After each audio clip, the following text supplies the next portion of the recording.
Oh, you do that. Yeah. Hmm. Hi. Long ass line. Yeah, couldn't do it. No. Hmm. Hi, Linda. Linda. Hi. Hmm.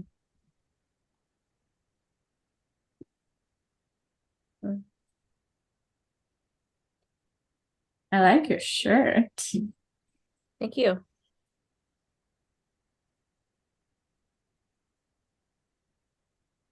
Let me know if I'm needed.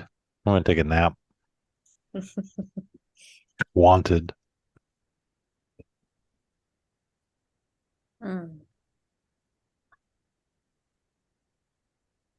Today, I wanted to focus on how to empower this woman to create every room they walk into to be ones where people bloom around. What does it mean? To bloom others. Be more specific. There's a way that when you like poke people, they light up in a certain way. I experienced the texture of Hadalise like teasing texture. Let's see, when she lovingly makes jabs at people while they're tied up, I see people smile in ways that I've never seen them smile before. And there's a way we can design more intentional containers for people to experience that similar texture. Um, and I know, Linda, that's a way of being you have also practiced and you work with other people in a similar way. In a little bit, Courtney and several other friends will be joining too. And we're having like a 5-day mini immersion here. And we want to get feedback from Cray on some of these practices or activities we have in mind for next week. All right. So the first from Cray, they're not blooming. Blooming is an interactional thing, but you can't bloom somebody by walking into a room. By poking them, yes, you can. Mm-hmm. But blooming is the result of a dance. So just that's the first thing I would point to is that most of what I think I'm just, I'm doing my cartoony interpretation. Most of what you guys, you two females, women, whatever, want to be doing is you want to be guiding people into altered states. You want them to have these altered states, and then you want to do it in such a way that they believe it's repeatable. And hopefully, you're going to not just go for the big bang, but you're going to do some sort of educational work with them at the same time. That where you're leading them is not just about a state change. It's also about a place of being, perhaps. It's a place of orientating from. And that's going to be a lot more difficult because most everybody's used to going and dosing on this or that or the other thing. They're used to looking for state changes. They're not interested, usually, they're not interested in having a state change so that they can learn to be different. So, hi, Olaf. That was Olaf. Oh, there's his tail. Oh, now he's gone. Linda, what do you think about what Cray just had to say?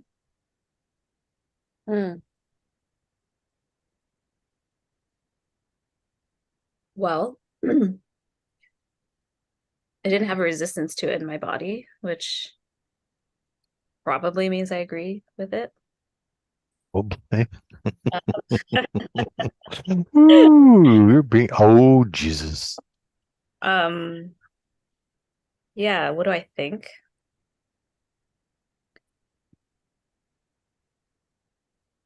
I think most people don't know what they're looking for. I think most people don't know what they need. I think it's really, I'm not interested in being the person to tell them that either. I think that when I work with clients, I work with a lot of curiosity Mhm. I'm surprised a lot. Um, I also think that it sucks if you're like trying to give something to someone or heal them or something or whatever when you get in that trap. And I don't know, it's a weird place to be. So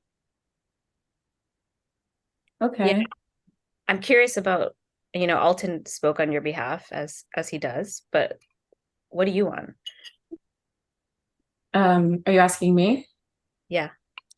Well, as you were sharing, I was thinking to myself, like, if I wanted to know what somebody needed, I guess I wouldn't know unless I had that need in the moment or in the past, and I could recognize it. So my question to you would be like, what's missing in your life? Like, what are you needing? Oh, we're gonna do the thing where I ask you a question and then you ask me a question. Is that what we're doing? Okay. You don't want to answer the question because you did it as well. Yeah. I don't know if I don't want to answer it. I'm just not that interested in this moment. It doesn't feel that alive. I'm not wanting to answer you. Yes, ma'am. I see someone that I recognize. It was Bex. Yeah. And Courtney. I recognize you too, but I don't remember your name. Hey, Elise. Alton. Put my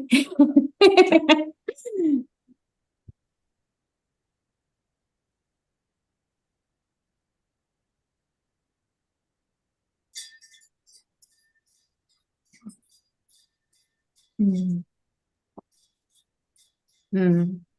That's Biggest bang that you guys are going to get for your biggest bang for your buck is that if you know, you stand in your surety of what is best for your clients. Be willing to listen to them. Be willing to listen to their, red, yellow, green safety word or whatever. Yeah. But you show up with surety because that makes it safe for them. Even if you're wrong, but still fine. You're not all knowing, you're not all seeing. But you come into this and you're like, okay, let's go this way. Hmm. Yeah. Yeah.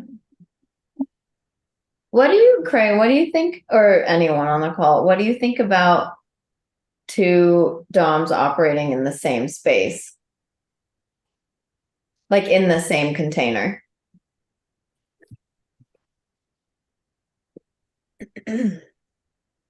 It's odd. You can have a lot of conflict. And you can, when you get down deep, the thickness or the viscosity of having two co-leaders can be a bit distracting if you can modulate to where you're more or less the same frequency. It shouldn't be a problem. But if you can't get on the same frequency, it can get really rough. Now if your client wants the disruptiveness, then that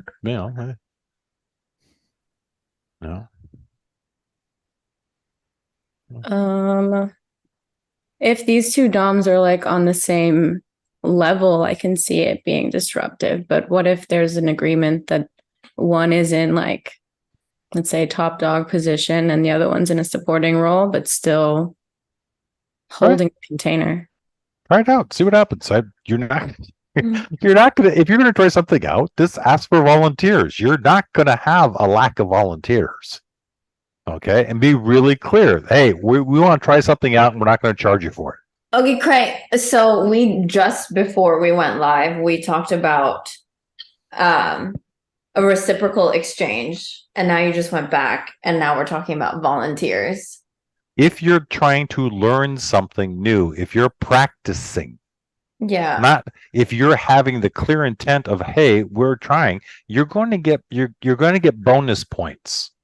Because you're not saying, hey, when I do my professional gig, the stuff I really know, you're paying through the nose or whatever orifice you choose. Okay. But if I'm learning something, hopefully they have such a fantastic time that word of mouth spreads. Even when they were just experimenting and doing something. Holy cow. So word spreads. Mm.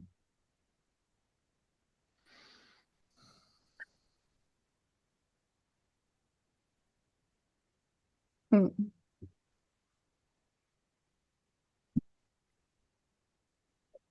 Name some further context for Courtney and Logan that they're going to be back in the area next week.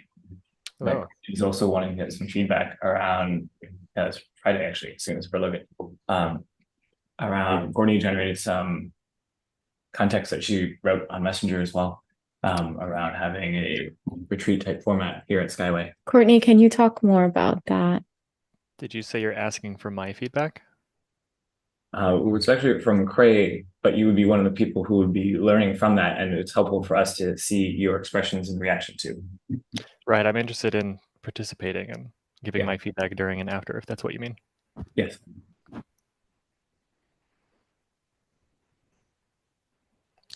Courtney, I think you were asked to maybe talk Alton, about did that you event. want to share anything else about that?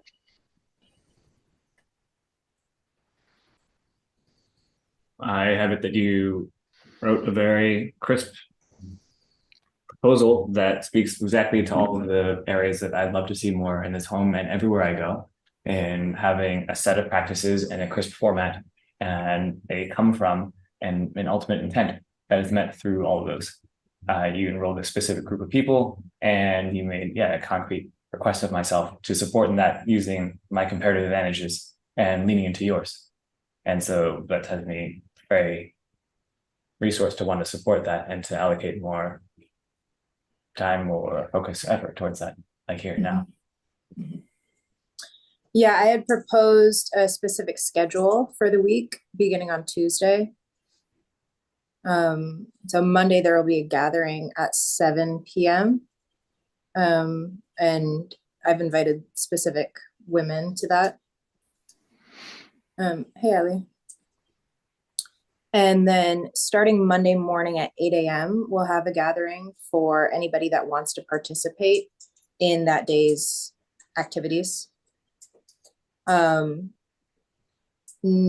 to 11 will be the first session where one man and one woman will be chosen as the players. They'll choose themselves as the players. Everyone else will be observers. And the idea is that in those 2 hours, the man is choosing to be led by the woman. And the come from the woman's perspective is, how can I bring aliveness to this dynamic? So how can I dance here in a way that enlivens me and enlivens the person in front of me? By doing what I want to do. So there can be a selfish aspect of that, of like, well, I want to put a sock in his mouth and see how he responds. Or the frame can be, how can I have this person in front of me have the time of their life? So in those 2 hours, they get one, what do we call it? It's a lifeline, where they can look to the observers and ask for help. Any suggestions on how I can blossom this person more? 11, so we observe them from 9 to 11. From 11 to 1, it's like lunch, integration time. Then there's a round 2 that begins in the afternoon. Okay, I'm assuming you want us to wait till the end to give you feedback too, just to check in, because I'm like, well, I'm already quite full on wanting to hear Cray's feedback on that particular part so far. That sounds quite juicy. Cray, what comes up for you? No, I would seed it a bit. Like the day before, I would let people know that there's physical, there's emotional, there's spiritual, there's, intellectual, there's all these. I would put out, because most people who try to get up on stage in an improv session don't have any idea of what can be done. And so if you guys can sort of prep it, if you can, you can send them, videos or say, hey, these are these are things that people have done in these instances, or this is what we imagine people can want to do. And, you can always ask, people from England, what do they do in these situations like this when, they can do things like that. And so if you get, I think at the very basics is that you want feedback from every feminine there about what this looks like for her. Have it in a shared something, so that people can see it, so that you're actually in things. I would keep the masculines out of it. Their job is to follow. Their job is to be who they are in the face of these things. And they can have whatever ideas, whatever they want. This is for the feminines.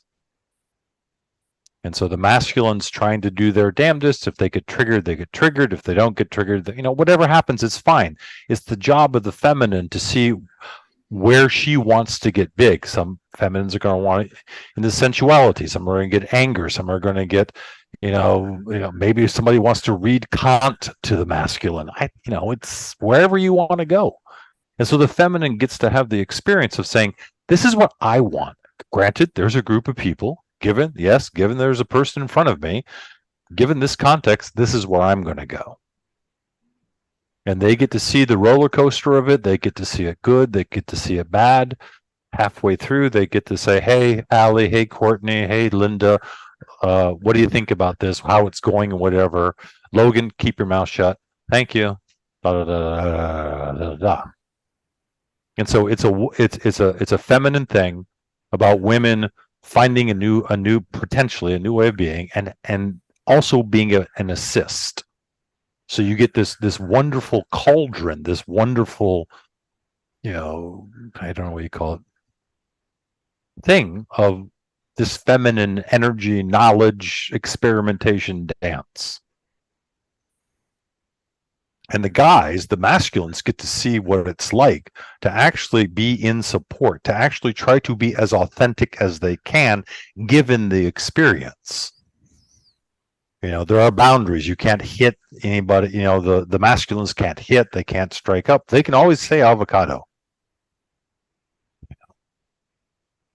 And those rules will outline the first meeting. So 8 a.m. we'll go through what are soccer cards, what is the yes, no, the avocado. Yep. There you go. Well, and I think that's also the point of facilitation, like we talked about on our other call. I think Courtney and I are there to ensure that we're not taking ice picks to the masculine, because that's not the intention here. I'd also like to chime in that I think, especially if somebody has never done anything like this before, I think 2 hours is like horrifically long. I feel like, and there also could be scheduling limitations for people, how much people can come with what else they have going on in their lives. Cray, what do you think about starting with 10 minutes each? The max would be 15. Okay. I would say, and again, this is part of the I hate these fucking words. Okay. This is part of the empowerment of the feminine. The feminine gets to say when they're done. You have up to 15 minutes. Mm-hmm. If you want to go to when the bell rings, that's up to you, but you can stop at any time. What is it that you want? The nice thing about keeping it down to 15 minutes is that within, I would do 15 minutes, a little bit of a discussion, and then go back and see if you can get 15 minutes in an hour, maybe only 2. Because if just for instance, if it was Bex and Logan out there, okay, I imagine they could do enough of a deep dive in 15 minutes to give everybody 3 or 4 hours of stuff to high energy talk about, not just, oh, gee, blah, blah, blah, but they would do some sort of interaction that would have people going, what the hell is going on? What does this mean? So yeah, I wouldn't. 2 hours Yeah. is a really advanced practice. Yeah. Jahan and Hadalise, I'm curious how these proposals land for you. If leading the masculine in short containers is something that feels interesting to you. Yes. I love you. You could have said, yes, it does. But you said, yes. And there's like, I'm really envious of the men that you get to dance with, Adelies. So Aren't we all? I don't know. And you, People's- Jahan? I would agree. I too was thinking 2 hours is a really long time. But my question is for you, do you find this interesting, this idea of getting to be in a practice container and leading the masculine and practicing being with what you really want and asking for that, or just doing it? Mhm. Yeah. What do you think that would be helpful for in your life?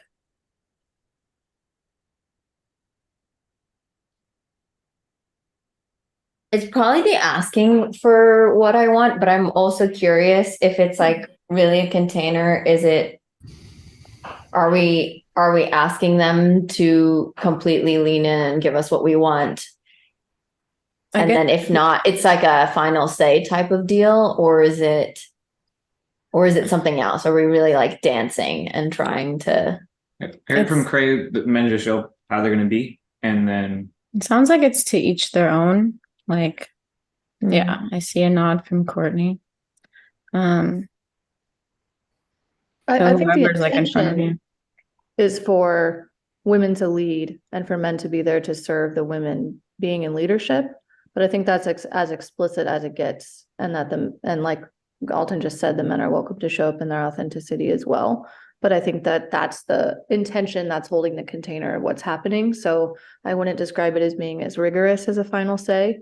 But I think Mhm. that's the woman leading is the like stated intention that both parties are there to be in service to. And of course, the man is welcome to give feedback along the way. And of course, he always has his avocado. Jahan, I'm you curious. can you can direct him at being your top. You don't have to be the top. It's open to whatever you want.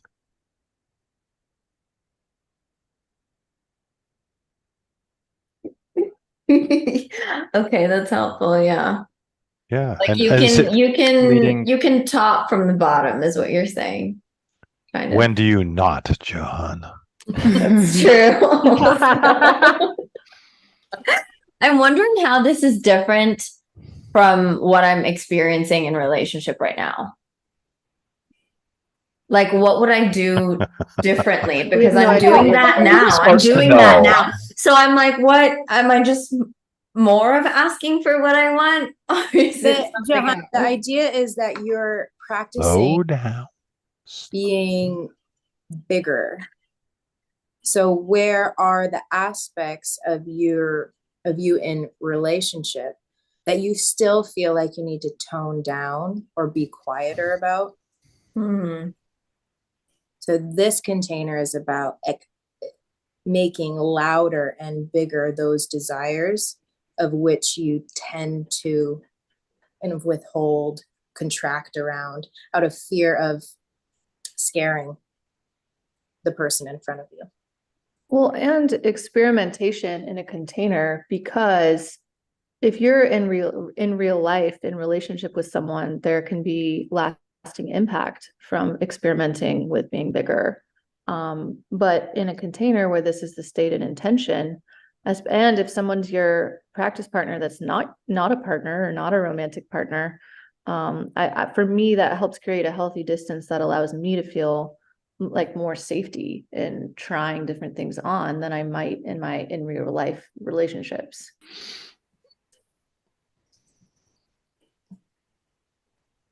For me, Jahan, the biggest part of this is not outing it to the temple of your special relationship.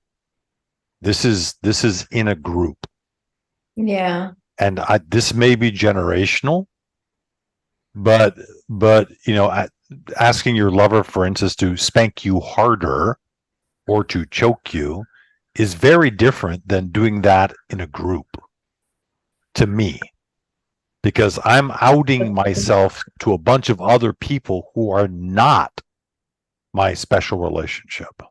Mm. And so for me, it's And what's the much more benefit of that dangerous. in your eyes? Hmm? And what's the benefit of that in your eyes? The benefit is that it opens you up to, oh my goodness, this just isn't about temple dancing.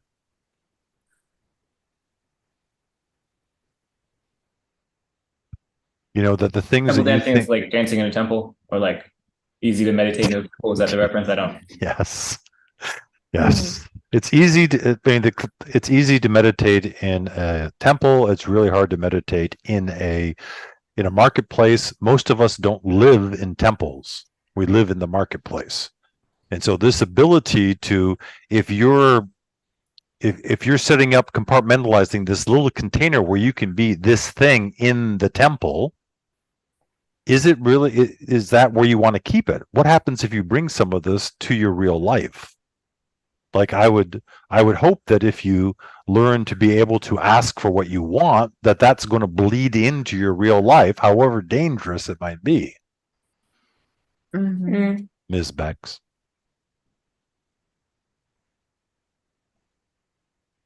Alton, I'd love to hear how this proposal is landing for you. Is this a container that you would be willing to be in service to? Yes.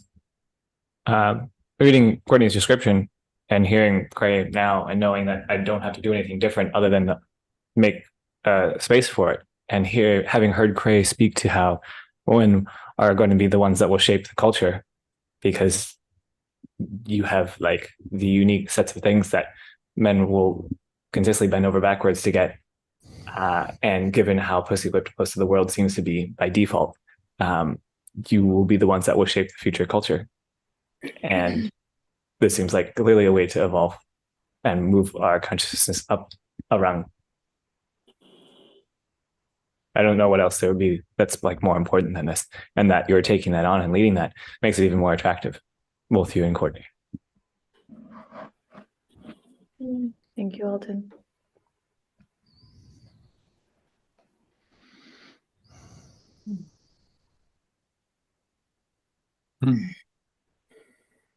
I wanted to say, I think 15-minute shorter commitments are a good idea, but I foreseeably could enjoy longer 2-hour runs. I think it depends on, I could also become Is it an hour? tired. Well, Is it 2 hours with multiple people? Or was your original intention to do 2 hours with like one person? I think my initial idea is irrelevant. What Okay. we're about now is we have a group of individuals who are going to be a part of the first session. Those individuals will be both observer and main players. And what Cray is suggesting is, or what I heard him suggest is 15-minute increment with a debrief 2 to 3 times within an hour. So if that's the case, then there's 2 players within a 2-hour period. There's 2 women leading in a 2-hour. And it's not paired or groups where you could do them all simultaneously. And No, wait. 15 minutes go by and then 15 minutes, debrief. partner A, partner B. Yeah. Second 15 minutes, partner C, partner D. Third 15 minutes, partner E, partner F. Okay. So you're And getting, we're all watching. yes. Yeah. And so if theoretically you have 1, 2, 3, 4, 5, if you have 6 women there, then they could all get a turn in the first morning. And that would really rile things up, stir things up. And then comes the afternoon, and given that you're, Skyway people, the gradient's going to bump up. And so what you two have to do is make sure that we're just not flogging the horses to death, that there's nuance, that there's learning happening Yeah. And so that's your guys's. They can do the 15-minute exercises fairly, unless they're trying something completely new, but they probably have that. But you guys really have an amazing chance to get a lot of nuances and a lot of felt expressions and a lot of new territory, like really nailed down in their beings. Not just like, oh, I went to Skyway and we had an amazing pony ride, but you can educate them is how does this show up in your life? Granted, you're not going to have, John and Haida Elise, following them around every day, but what does this mean for you? How does it feel to be able to take direction from a feminine? How is it to stop, for the masculines, how is it to stop thinking that you have to come up with the right solution, that you're being asked to be fully human, cry, laugh, whatever it is that's real for you. You don't have to worry about what the right thing or the wrong thing is. Just be you. I think for most masculines, that's going to blow a big hole in their idea about who they are. Is that a premise of all the exercises? Is the masculines are supposed to be their authentic self, or were the feminines supposed to lead in what they're asking from them? I don't know how to answer that because I feel like both can exist there you go. at the same time. Both. It's not one or the other. Thank you for saving me. I mean, Allie, Courtney, that's the sense I'm getting. Yeah, Whatever's helpful, it sounds like. we together are creating this. So Well, I don't think the point is to have the man just be like a lifeless doll. If we wanted that, we could just bring in a blow up doll and say, interact with this blow up doll. I think the point is to have interactions with a human. So from there, I think inspires the desire for some authentic responsivity from the man, because I think the woman who's dancing and also all the people are watching are also learning. Like if I'm witnessing and Jahan, you try something that I've never seen before, I'm learning from that. I'm like, oh, wow, I never would have thought of talking to a man that way. Like, how interesting. And then I'm getting to see how the man responds. If he's not being authentic, then I don't know what I might not be gleaning as much from that as I could be if he's in his authentic responses. If that happens, I'm watching Jahan interact with, just for now, Logan being a lifeless doll. And I'm watching Jahan, and she's either going to throw up her hands or she's going to say, no, my friend, you don't get to be a lifeless doll. You're going to say avocado or you're going to die, or something like that. Because to me, lifeless doll can be authentic. And it's like, how many times, again, bigotry, present, okay? How many times are you interacting with masculines and you're like, they're not being authentic? It's part of the practice. What do you do when somebody's not being authentic? Whatever that means. Could we talk about some, like, start germinating what types of things feminines could choose to explore in this container? It's all well and good to say, well, just do whatever you want, but I think having some ideas and some intentionality might be helpful.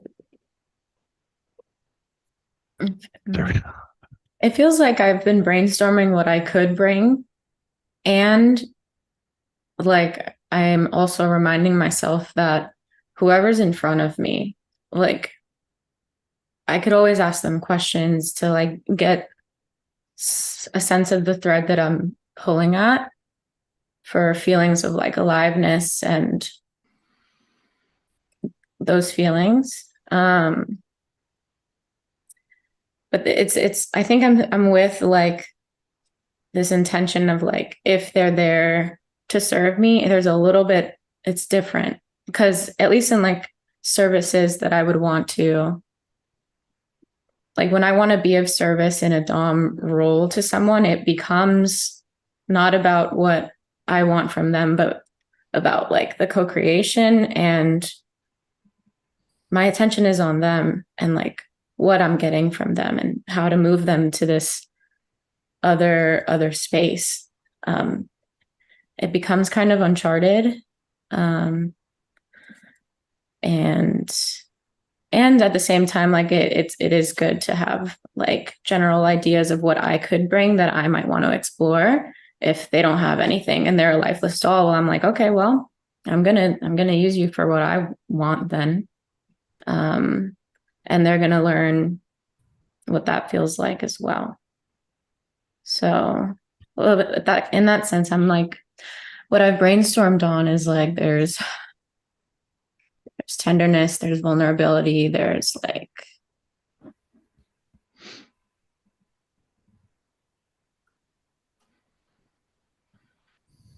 I'm not leaning towards like power dynamics for some reason, but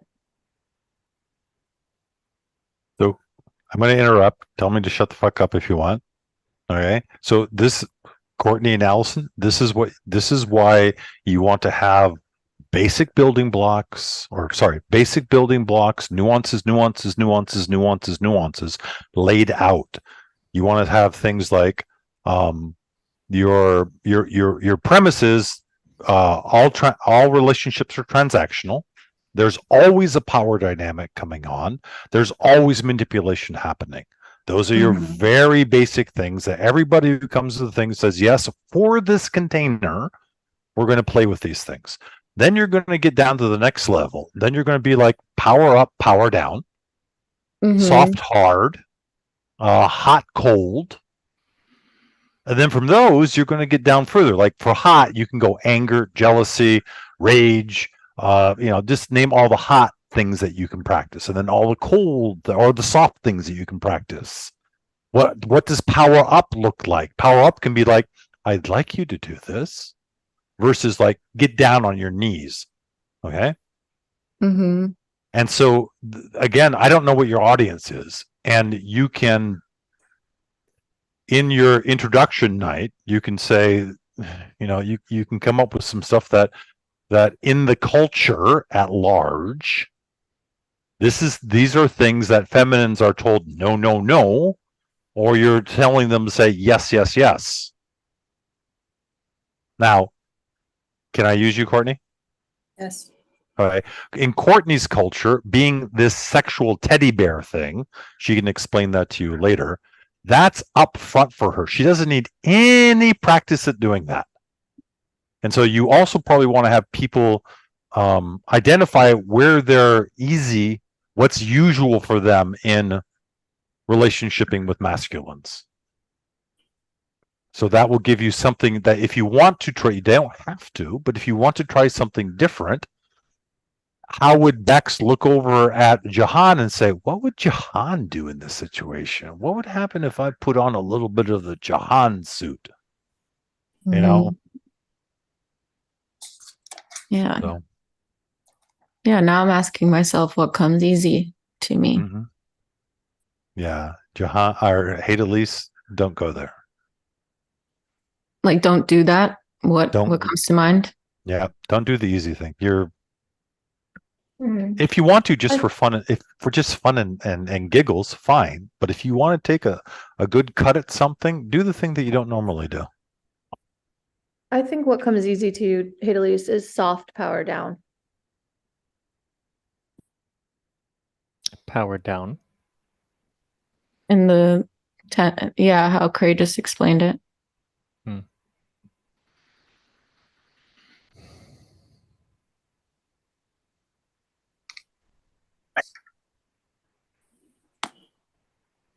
Oh, that's pretty good. My power. You think of power up? I don't know that all the time, but I've seen it probably. I go between all four of those. Like pretty, in my opinion, of myself. So it sounds like if we were to, when we get together on Monday night, if we could have some ideas as individuals with ideas of what these nuances could be, then we can put them all together in a document and be able to play with that for the next few days. And we can add on to it. Yeah, get post our flip charts. Write them on flip charts. Just write, what do you think hot is, and just write them all down. Don't be real, don't do it like Alton would do it. Do it messily, and have them be all over the place. And then do cold, just getting feedback from the crowd, and have those posted all the time. Just tack them up on the walls of wherever you are. Yep. And then I also think we should do something where it's 5 or 10 minutes each woman, and the other women and or other men, if we're requesting input, can suggest like, hey, Hadalise, I would love to see you try on X. Mm-hmm. That could inspire new ideas, things that we wouldn't think of ourselves because we're blind. You might even want to build that in, like if you're 5-daying it, build that in either the later one on the third night or the beginning of the fourth day. Because usually what you want to do is you have intro, and then you have sort of setting the pace, and then you want to up it a little bit. And at the bottom of the third, or in a 5-day thing, bottom of the third, top of the fourth, you want the big fireworks. Whatever it is that you're setting up, you want the potency to be there. Now, depending on the kind of potency, if you think it's going to be, pushing on the boundaries of people's trauma issues, don't do it Friday, do it the fourth morning. If you think it's just expansive, then do it the third night, because they'll have the whole dream time to deal with it, and the darkness of the night to deal with it. Building on what was being said earlier, I think it's a good idea to have a list of specific exercise examples. However, what I would find maybe more useful, or at least on something that I would like to go with it, is categories of exercises to do.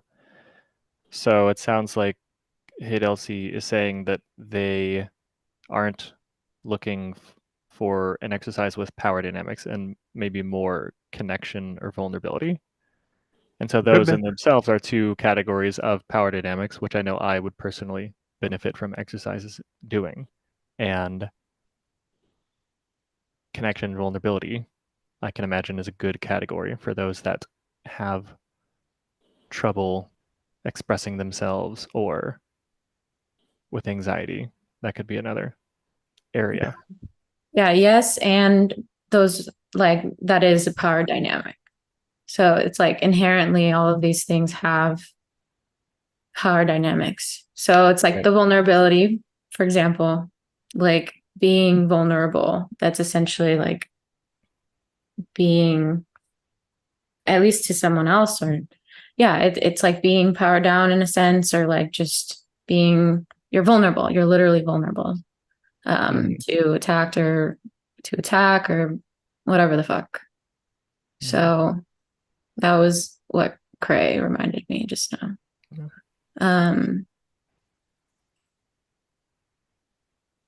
I agree that there's a bit of all of it with each exercise. I think the category idea for me is more if someone recognizes that they primarily want to experiment with a certain aspect of themselves, then for me, you can say power dynamics, and it will be pretty easy for me personally to come up with implementations of exercises to try in the moment.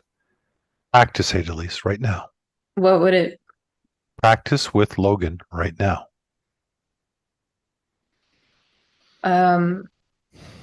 Why did you pick that shirt today?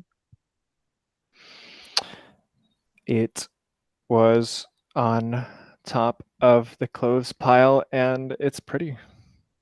It's a pretty. Nice new t-shirt. I like the color on my skin. You think it compliments you? I do. Come on, where's the riding crop, Hadalise? Don't want a baseball bat. Where's the riding crop? Why did you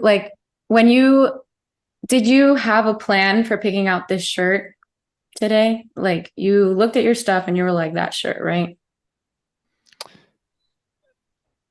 not before I got to the closet, I decided that it's more of a convenience day, so I'm not going to put on the dressy button-up shirts.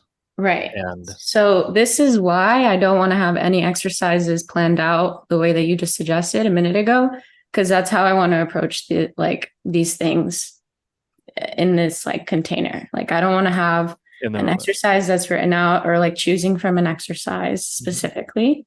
That doesn't mean that I'm not gonna like ask myself how I feel that day and have like at least like some sort of guideline, like, hey, do I feel vulnerable? Do I feel tender? Do I feel masochistic, sadistic? Like that, that in general will be what I would prompt in that moment. Like I would ask you maybe how you're feeling that day.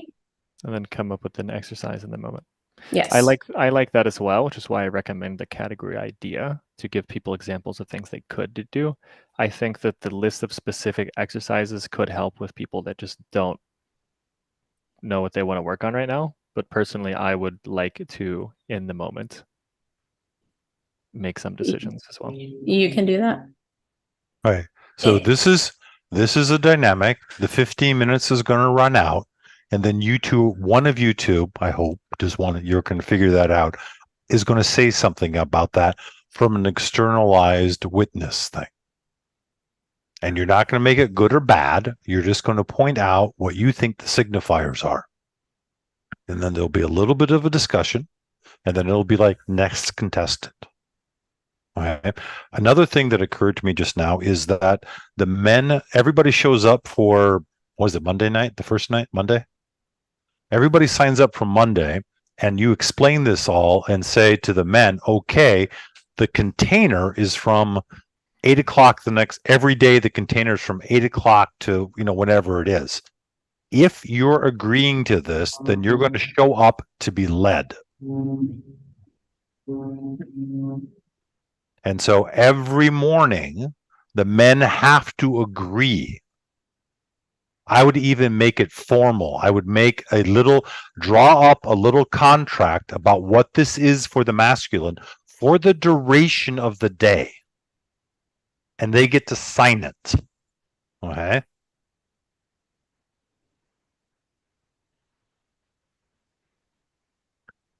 I feel like a lot of the suggestions have been super masculine. That's what I'm feeling, like the flip charts and the contracts. And like, I'm wondering if there's like a more feminine way of approaching it. Like us as women, typically like in community can figure out what we all need to work on. We don't need the flip charts and like the other things on the walls that we can look at. Like we're alive and we're attuned and we're here. And typically we can do that together. And almost everyone who basically walks into Skyway has this like unsigned contract, like own your yes and no and own your avocado. That's all that needs to be, in my opinion, that's all that needs to be said. There's a schedule and there's a clearing, and we feel clear about that basic schedule. We agree to be here at that time. We agree to bring our fullest selves. I don't know. And I have a lot of trust for Courtney and Allie as well. And you know that I'm available for you that day or before that day in support. Jahan, I want to speak to what you just shared about these ideas being masculine and how as feminine, we can come together and we brilliantly come up with gorgeous ideas that feel nourishing and they're fluid and it feels like art. Right? And there is an aspect to us learning and growing where it's really helpful to have words on charts to refer to. Because we are learning and we are growing. And so they're just reference points. They're not rules. They're just, something that we can glance at as we walk the hallways. Do we have to do anything with those? No, they're just cool. They're just holding the container, and I mean, for me, they're right. established in advance of the practice session, so they provide some structure. And there's kind of like an unspoken invitation, like feel free to ignore everything that we wrote down. And what we decide on in each moment from the feminine will, I think, essentially supersede. From my perspective, it's like, why not both? I think that in our culture, like, structure tends to dominate, and I think that instead of swinging the pendulum the other direction and wanting to do everything all like the feminine way, I want to bring the pendulum more to the middle and still use those aspects of masculine structure as a support for the container, and then allow the because it's actually providing a container for the Shakti energy of the feminine. I think it actually amplifies what you're speaking of, Jahan, that it actually provides some amount of masculine containment so that we can then have more safety to bounce around and tune to each other and utilize that Shakti energy or get it flowing. It gives a vacuum or a container for like fire vortex to get bigger and upwards. It'll hold a bigger fire. You can make a big, because we want your biggest feminine fire, and I think that some containment will allow you to be even more. Yeah. Yeah, that feels good. Yeah, I agree with that too. I think I'm not trying to speak for you, but I don't want to be the one holding that. So it sounds like Courtney and Allie are holding that, and I get to be in my feminine fire. Yes. Cool. Yeah. I like that.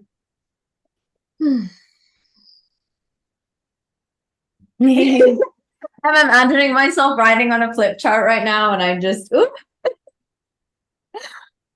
you get all hot and bothered. Yeah, because I do that for work. You're running on a flip chart, Jahan. But yeah, I like the idea that we can kind of show up, like I can show up in my feminine, and in the masculine containment, like that feels comfortable. It would be my edge for flip charts to like give me a hard dick. Like I've never wanted that kind of shit. So if somebody wants to do that with me, I'm open to it, I guess. But it would definitely Could be you explain how that forcing me. Huh? Could you say a little bit more about that? Flip charts not giving me a hard dick. Oh, wait, they do? What are you saying? They don't. Like I don't get turned I on. can change that. Did I say it But wrong? You never watched Jahan said it on a right. flip chart. I don't care for graphs or Excel sheets or numbers or just like all of that stuff. And I recognize that I kind of need at least like, I need more of that. I'm actually like cultivating more of that right now. How about watching Jahan do it? Is that a better fit for you? Ooh. I'm gonna So say boring. Like why do Would The make it graph's more. so sexy. I can is what I'm saying. Well, I would love to watch Jahan in any spreadsheet. this brings up a question for me, which is when I read this description, Courtney, and thank you very much for taking the time to develop it. I did wonder, like, it's very heavily focused on the feminine masculine dynamic, and I'm wondering where we can infuse this container with feminine practice. Oh, That's Day where 5. we can invite them. Well, go ahead, Courtney. I interrupted you. At the end of every day, we'll have an hour to hour and a half long discussion around what went well, what didn't go well, with some kind of exploration of some nuance. I would love to hear from you guys what time you think that should be. Is that like a 5 to 6:30? Is that like a 6:30 to whatever? And in that time, it's us women. it's the women gathering, and we're discussing and exploring. Did I answer No, your question? that's not answering my question. I'm wondering where it still feels limiting to only practice feminine to masculine dynamic. Like that's not really our full range as feminine. You stop. You can't practice everything.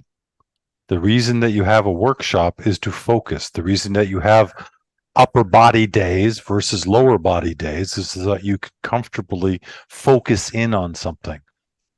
Yes. And this is a sampler for a 5-week program in Hawaii. Mhm. And at a 5-week program, I definitely want to practice feminine dynamic. So for me, I would like to make sure we're at least sampling feminine. So, Allie, Well, do you we- mean exercises with two feminines together, or taking one of the men and masculines and having them play a feminine role? And Well, even what I just noticed in this interaction that just occurred with Hadelise talking about Jahan talking about how she's getting, thinking about doing the flip chart, and Hadelise saying, yeah, I don't actually really love that, but I really actually might need more of it in my life. If Hadelise was in Hawaii with me for a 5-week program, I would think that it would really behoove her to perhaps actually step into practicing that skill that's known to be more masculine and to actually practice containment. And if we just do a 5-day container where we're only asking her to be in her feminine and show up for being in her feminine, then to me that's a sample of what we'll be doing in Hawaii, but we'll have missed other important aspects of it. Wait. What's going on? I don't understand what the hell spreadsheets have to do with masculines or feminines. I do. It's not. It's a thing. Like if you're talking. So the way I see it, one of the things you could do is in the morning you have women practicing with feminines, with masculines, and in the afternoons you can do feminines practicing with feminines. That's fine, but Hadelise and spreadsheets. I'm like, what does that have to do with masculine? That's like saying I need to practice splitting wood. I all of a sudden you're talking about something that I'm like, I don't understand how we got here. You're doing relational. At first, we were doing relational exercises between masculines and feminines and practicing being things in a relational dance with other human beings. And now all of a sudden, I hear you saying, oh, if Hadelise was with me in Hawaii, she would be doing spreadsheets. I'm saying that when Courtney and I designed this container, relational edge work with masculines is not the central focus point. So it's one aspect. And that is what Courtney chose to bring forward in her description for what she wants to practice while she's at Skyway with us, which is great, but that's not the only focal point of this program in Hawaii. What are the other focal points? I'm bored. I'm really bored. Fine. What you all are planning sounds really great. It's hard to get a taste of it. It feels very conceptual right now. And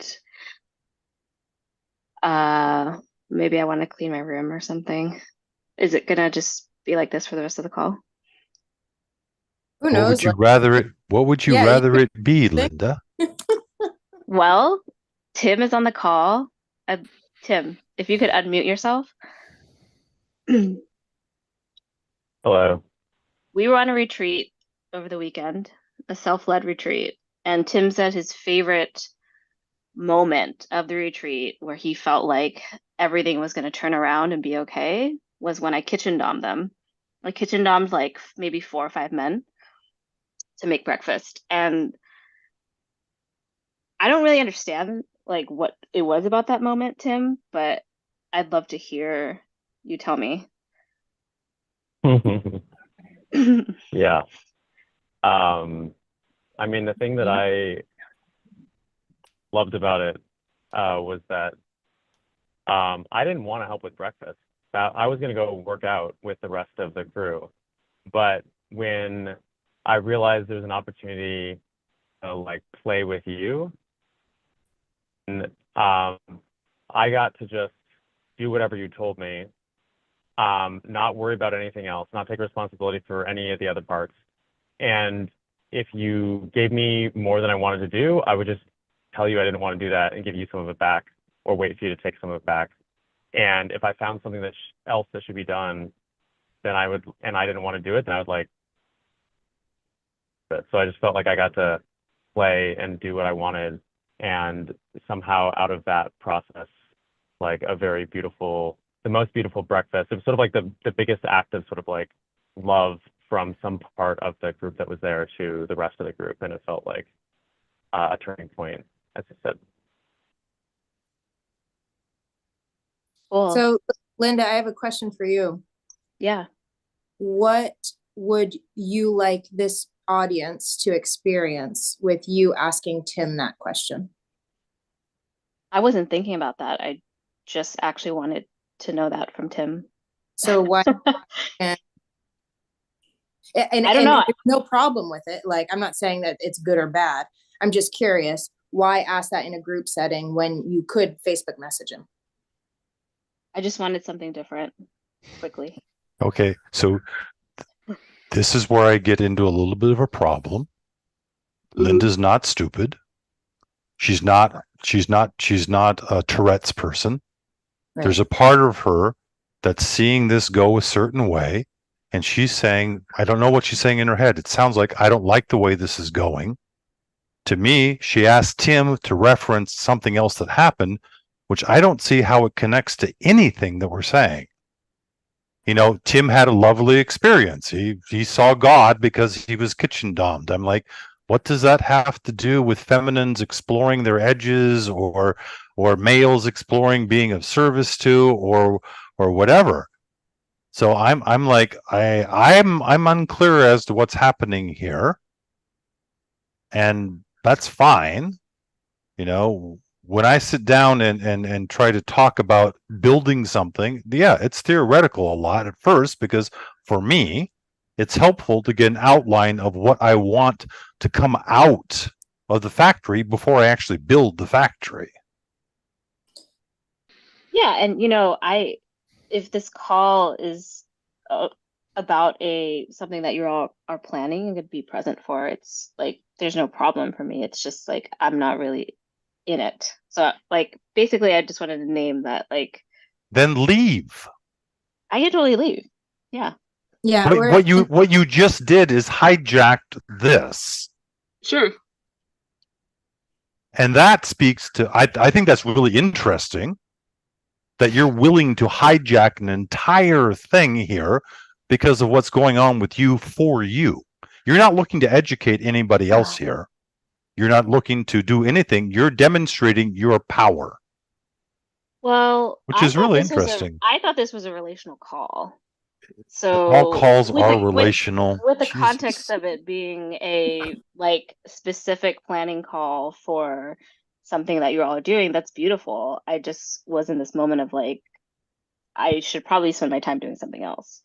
And that's totally fine. And I probably had a part that was just like, well, Tim messaged me being like, hey, can you chat on the phone? And I was like, I'm on this call. And he knows who Cray is. So I was like, you want to join this call? And sometimes I just, do shit and see what happens. So I'm super happy to leave. I enjoy all you women. I'm just a little bit bored. Wanted to bring myself in. Linda? Yeah. Was your question to Tim a bid for the group's attention to yourself? I actually genuinely wanted to know the answer to that question, but some part of me probably thought it could be in service to what you guys are doing, because it was a very spontaneous moment.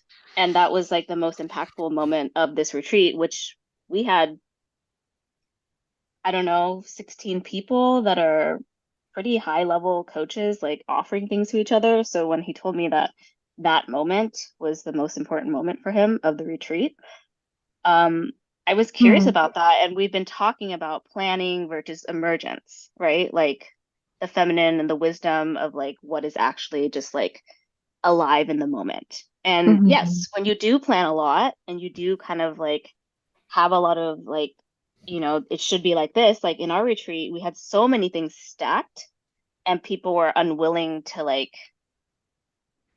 adjust because people had planned these things, right? They put the effort and the time into planning them. So it's like it must happen. And the people didn't want to make other people feel bad and the all this stuff. But the fucking intelligence of the moment where the room was like full of heartbreak that was so fucking alive and juicy, or like the hurt was there. Us like doing improv for an hour to me was an incredible disservice. And I know that this person planned improv for, you know, maybe put weeks into it. Like I know that there was heart in it, but like the collective energy of the group in that moment for us to be able to pivot is like towards that is like so important to me. So I don't know. Yeah. I love that you're speaking. Thank to you. This is beautiful because I personally have felt this in retreats as well. And I have a personal style of how I go about rerouting plans. And I'm curious to hear if you could go back in time over this last weekend's retreat and reroute the group to the intelligence of the moment. How might you do that? Well, we were making breakfast one day. A friend of mine, we were starting to like snap at each other a little bit. People could see it. People are just like, oh shit, something's gonna go down. And you know what? She just stopped cooking. She just stopped slicing. And she was like, you and me, let's go into a room right now. And I'm like, okay, let's go.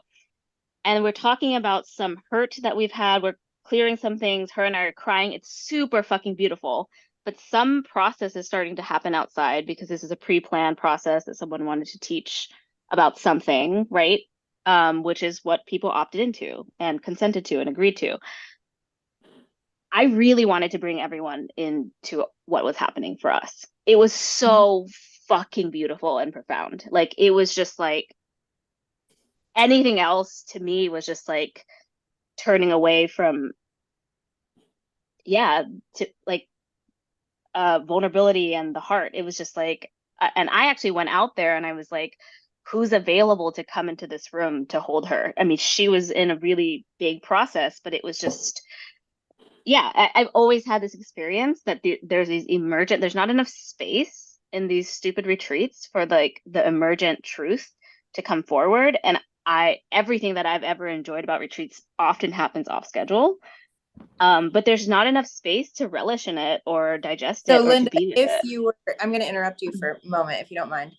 Yeah. If you were to go back and you had permission to bring your fire and to tell people, get the fuck in this room because something magical has happened, how would you approach the group?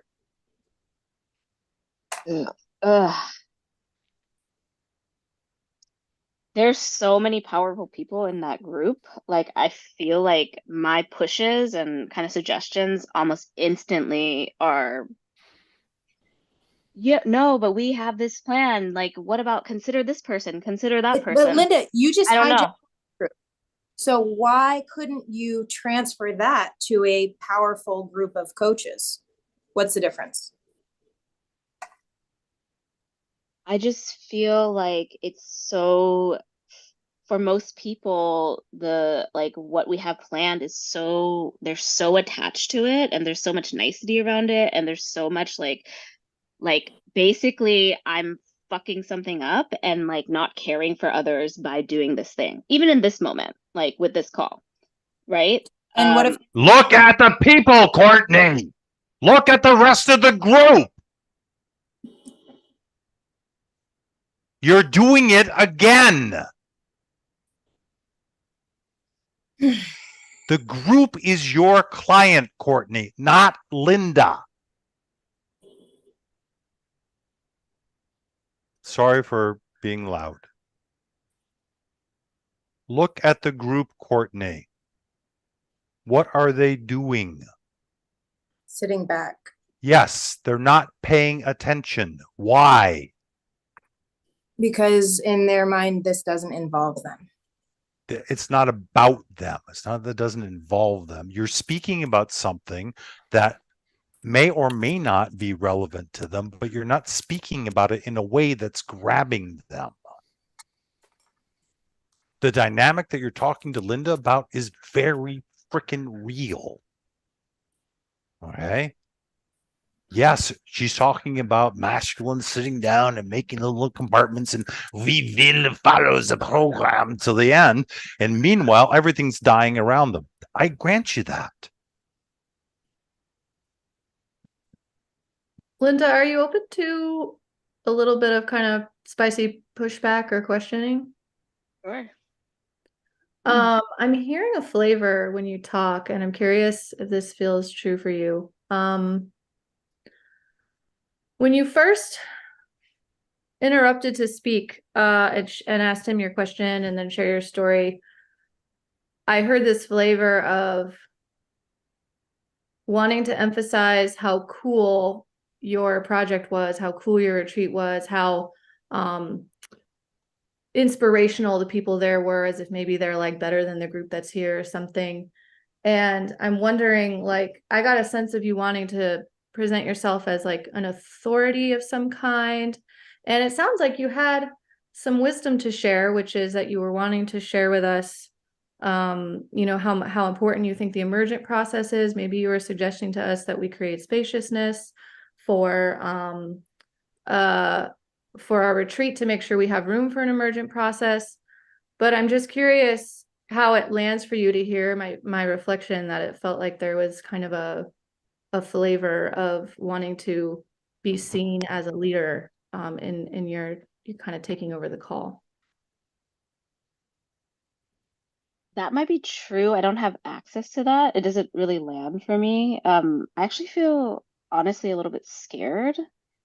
Like I did something wrong, and I don't know this like container or structure very well. Like it seems like you have a safe word or something and people kind of do a thing. Like my body's a little disoriented right now, as in like I just wanted to bring myself in. It was a little bit messy, but I didn't want to be like, hi, I'm Linda, like should I get off this call? Are you guys gonna talk about planning, or am I like invited, or how can I be more in? Like I feel interest in a lot of you and curiosity, but it just like, so I didn't want to do that thing and I didn't quite know what to do, so I just did a thing.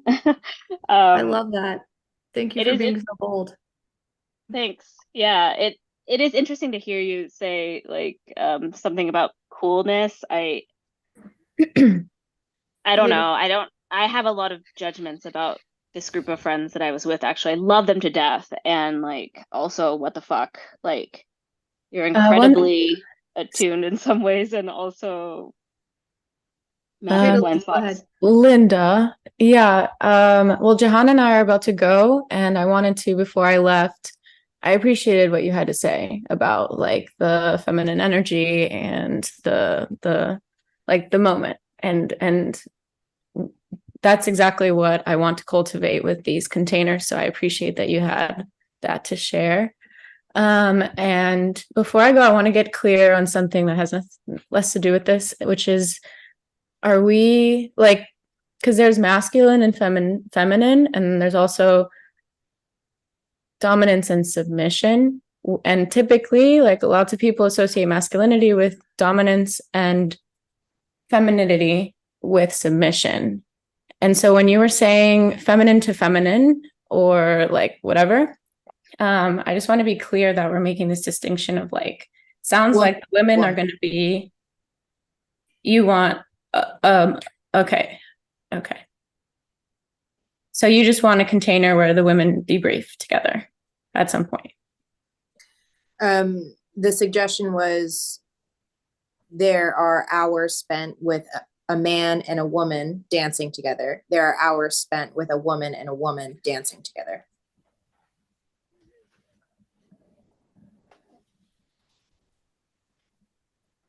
Okay.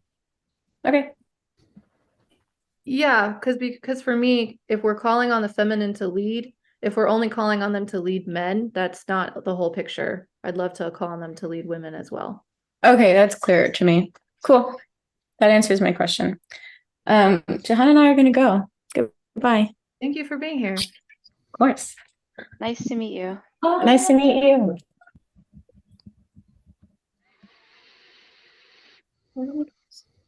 Mm.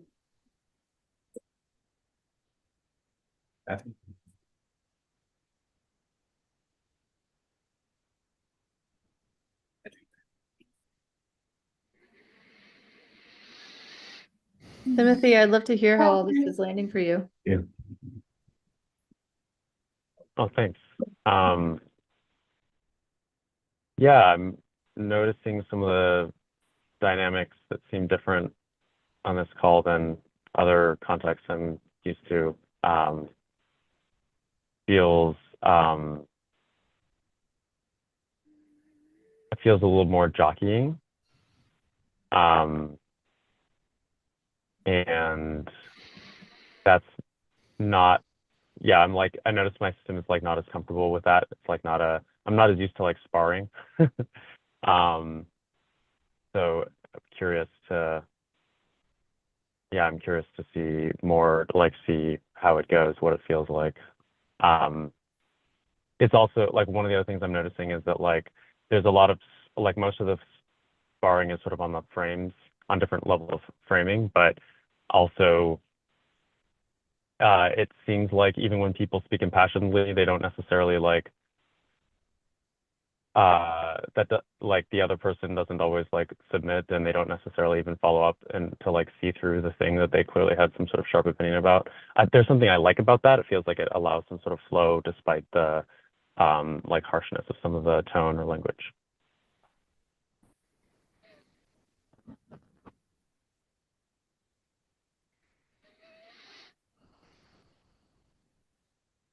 Thanks for your feedback. Yeah, I mean, I think the container of this call with Cray that's typically held every week at this time is usually a very sparring container, essentially, at least my understanding of it.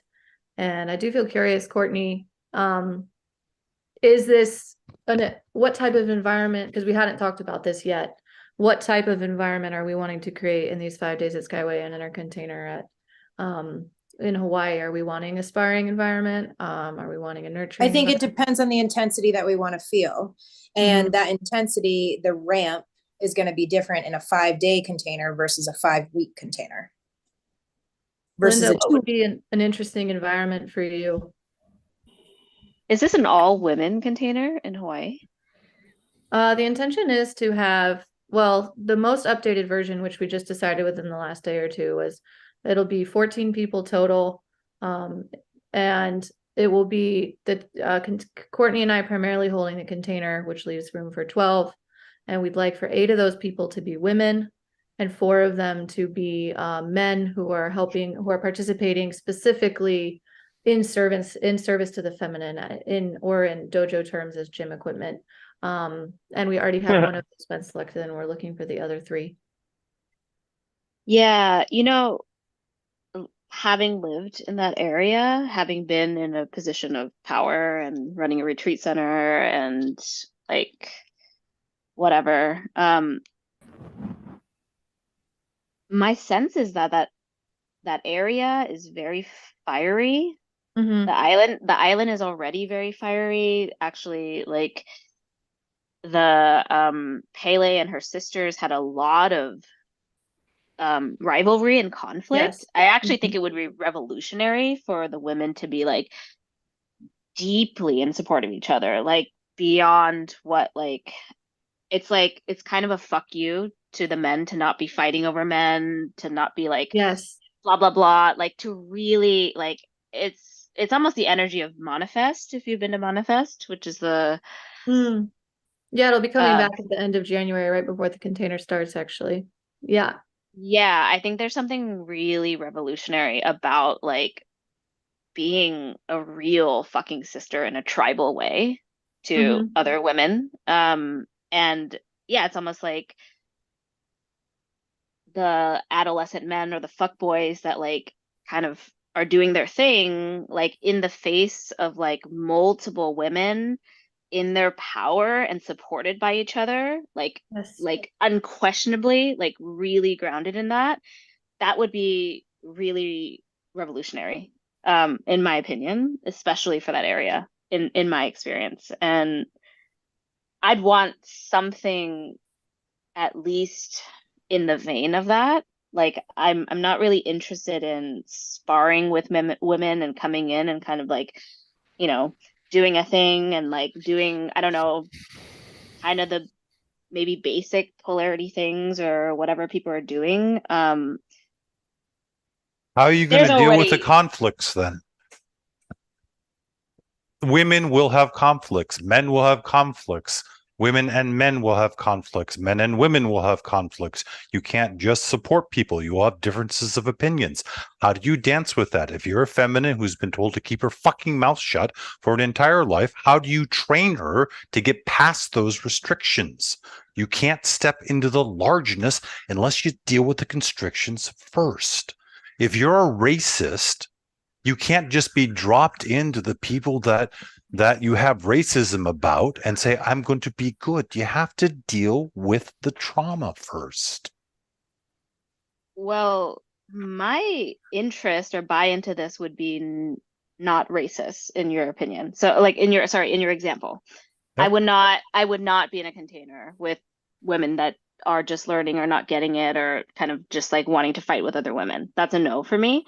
What? But the conflict that will arise as you live together and things come up or whatever, I want people who can fucking like really let their heart break, like really get to their vulnerability and be like, oh my God, like this is actually something about my actual sister or my mom. And it hurts so fucking bad that like, you know, my relationship with you is bringing that up. And like, to be met in that like both ways, like that's what I'm looking for the people in my life, and that's what I want to bring. It's like I'm willing to feel my heartbreak, I'm willing to feel my fucking grief about this, I'm willing to like have generosity about like what's Are you actually happening. willing to put down the rapers, the massacrers, the polluters? Are you willing to take them out?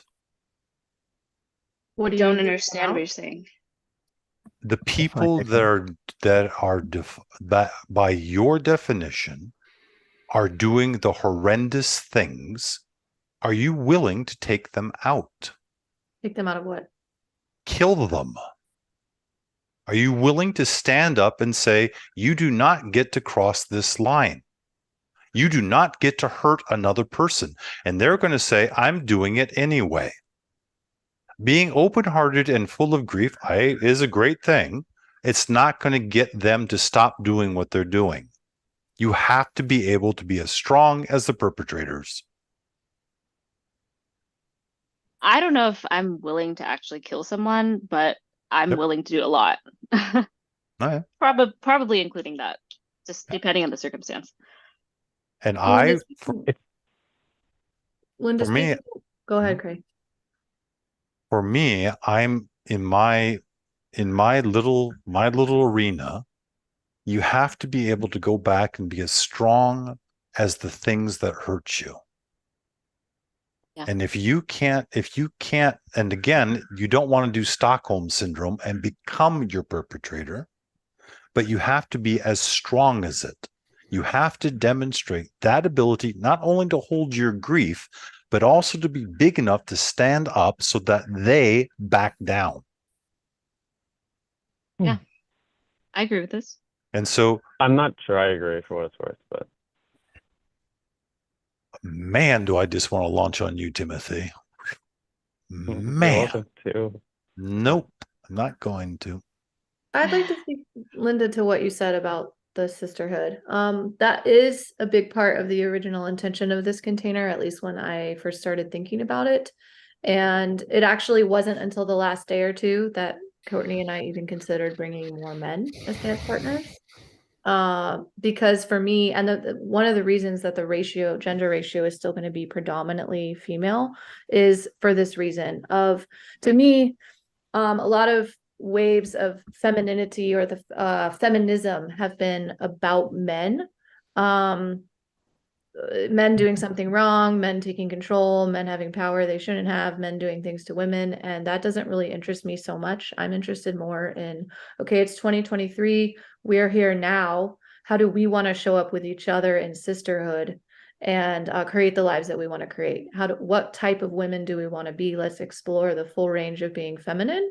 And I do think it's helpful to bring men as dance partners. I think that will add some juice and aliveness to the space. I think a space of all women is a little bit unbalanced.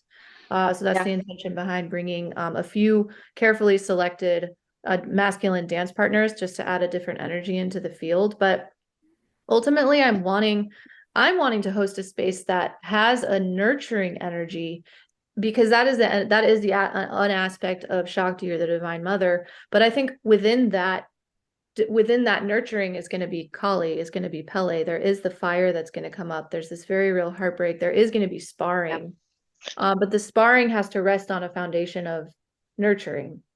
And there does need to be conflict resolution policies, and we're already working on those things. But if you don't have a base foundation of care, I think that the sparring can feel too out of control and unsafe. And there needs to be a foundation laid to, that's kind of like, we can spar because we have a foundation of care. That's how I know I can spar with you, and I can push edges, and I can get into my wounding with other women from my past, because we've built this relationship of trust with each other. So I think that's a really important foundational component. What's nurturing mean?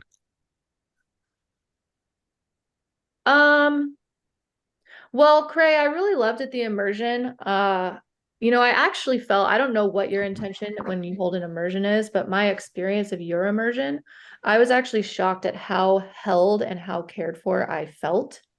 And a big part of that was how you built the container and the rules that you had.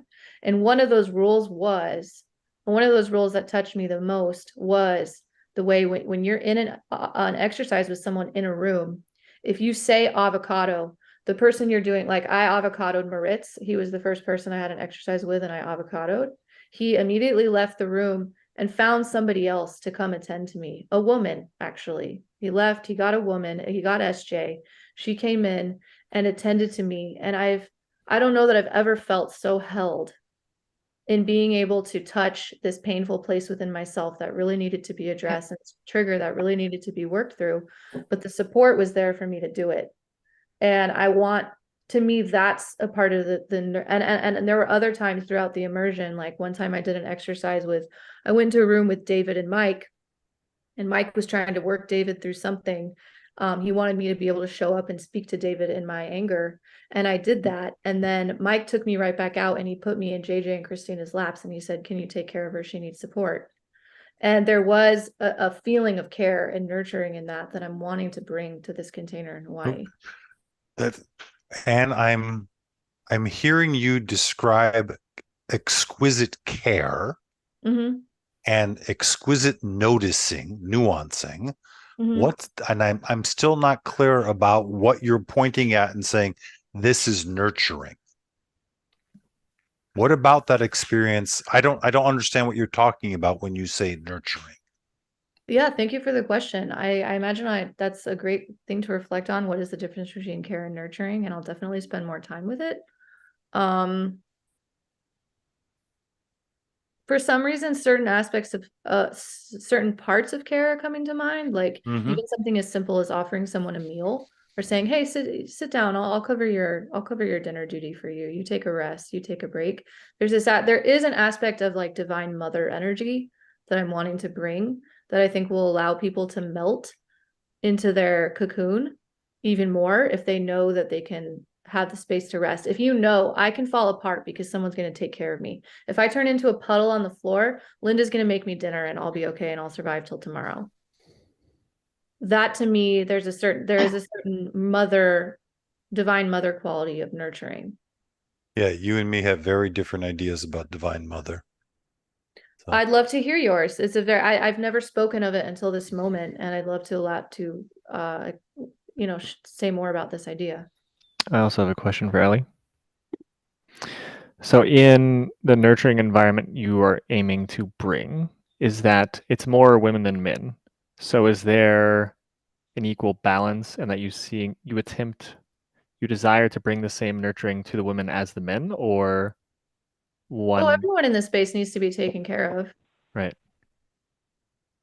I know that men are somewhat gym equipment in some ways. So I wasn't. Yeah, I mean, the manner has to be there. Craig, why are you burying your face in your hands? Because in my understanding of the mother, I don't know what to call it, the energetics, care is not there. If you look at nature, if you look at evolution, if you look at volcanoes, if you look at the ocean, if you look at storms don't care about sailors. Nobody's caring about the wildebeest that's getting its throat ripped out, and that's about as feminine and as the power of that. And so I think that there's a real distinction between and again, this is my prejudice, okay? There's a real distinction between caring for people as children who didn't get it and how it feels so good to be mothered by a good mother as a child. And then as an adult, they're like, oh man, but the time for that is past. You can look at lions with their young, and they're very mothering. When they get to be a certain age, that stops. And so for me, the call of the feminine is to rise up, is to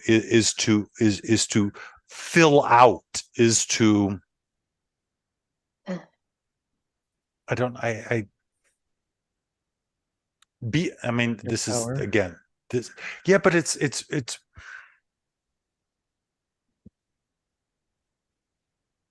this, I have a feeling this is going to go over really badly, but it's up for me. It's like become pregnant. You can't think of a thing that somebody better have your back when you're pregnant. But that's the power. It's like nobody else can be pregnant for you. You have to, that is women died by the millions, okay, in childbirth. And so there's something about, I'm lost. I'm cast adrift, but something in there. A personal responsibility of sorts. No, I have a hot take that a lot of what's wrong with society is that people aren't having kids. And like to understand, like you're talking about like your capacity to kill someone, like you would protect your fucking child. And that's something that people don't really understand in their body until they have a child. I don't have a child. But I really want to be pregnant, actually. I really want to be a mother. I feel like people are very like, I live in the Bay Area where it's too much responsibility to have a fucking dog. Like I want my freedom. I want to travel. I want to do this workshop. I want to do that, like whatever. And it's like this incessant loop of like not growing up and not wanting to grow up, but like not being happy. And it's really weird, but I don't know. This is a little off tangent. Cray, I have it that when if someone has a deficiency in that area, but like if they didn't get enough mothering when they were a child, they're gonna keep subconsciously or consciously looking for it until they get it. And for me, it's like speed bumps. And I think human nature, I could be wrong. My understanding of the physics of this has always been, I always used to disagree vehemently with Kyle about this, but my understanding of the physics is that if you show somebody the mothering, if you're just willing to just give it to them, just give them the love that they never got when they were a child, and just be there for them in their mess or whatever it is, that it, from a physics standpoint, a human nature standpoint, it's like speed bumps. Well, they will naturally start to grow up. And it's like a toddler that if they fall on the floor and they skin their knee, if you pick them up right away and put them in your arms and you're like, oh, you fell, like, and you're right there for them, it shortens the amount of time that they're like, okay, I'm ready to go back out and play. I'm done. I don't really want this from you anymore. I want to actually go explore the world. My theory is that if there are women who are needing this level of support, they're needing mothering, just give it to them. And on their own, they are going to come into their own and need less of that. And they're going to learn how to self-soothe and cope and not need so much of it. And that actually could be a focal point of a certain week. Is like, okay, last week we provided you all the attention and love and support you needed. This week, we're going to ask you to try to stand on your own 2 feet and be an adult and not need so much support. I mean, it could be like a 3 speed bumps thing that we're actually intentionally working. I agree with you. And if you don't have the second week, they tend to become junkies. This is every adolescent masculine feminine out there looking for the good daddy, good mommies thing, or the bad daddy, bad mommy thing. Okay. So I agree with you. Traditionally in dojo, okay, you have your trauma, you get 3 speed bumps. Okay, whether it's acting out the rage or sucking all the tit juice that you can, okay, whatever it is, you get 3 speed bumps. You get to have that experience as best as you can. Then it's like, okay, what's next? Allie, I want you to be able to puddle because you want to puddle, because it's real for you, not based on what anybody else is saying or doing. Because if you're doing it, then you still have a crutch. You still have the crutch of, I can puddle if Alton's going to take care of me afterwards. Of course. Well, as Alton always says, the ultimate enlightenment is being able to experience any emotion in the face of any stimuli. That's the ultimate. That's his definition. Okay. Yeah. Well, when he starts having emotions, we'll see how it goes. So. Well, yeah, I mean, of course, you go through this phase of safety. In my understanding, which is certainly limited, you look around you to see if it's safe to have a meltdown. If you didn't get to do that when you were a kid, and you get to have a meltdown in the presence of others who you think it's safe to do that with, and then you progress to a certain point where you can, if you want to have a meltdown, you can do it in your room by yourself, and you're going to be okay. That's farther down the line of development. Yeah. The difficulty is that you have to be really clear that a meltdown is something very different for a child and it's something very different for an adult. The reason that you have the 3 speed bumps is that you're doing it from a child's perspective. You're going into it saying, I am going to embody my child. I'm going to try to do the thing that my child couldn't do, to show me that I can be the container for this. That the child doesn't have to avoid it, doesn't have to put it away. You can go into it as deeply as you can. Afterwards, it's like, why would I want to melt down as an adult? I have strong emotions going on. That's fine. And there's no reason not to have a meltdown. But the kid, there's no other option. Is either melt down or put it away. Or the child. For the adult, you don't have to have a meltdown. You can choose to have a meltdown. Sure. Yeah. Okay. I think we agree. Or have some shared reality around this.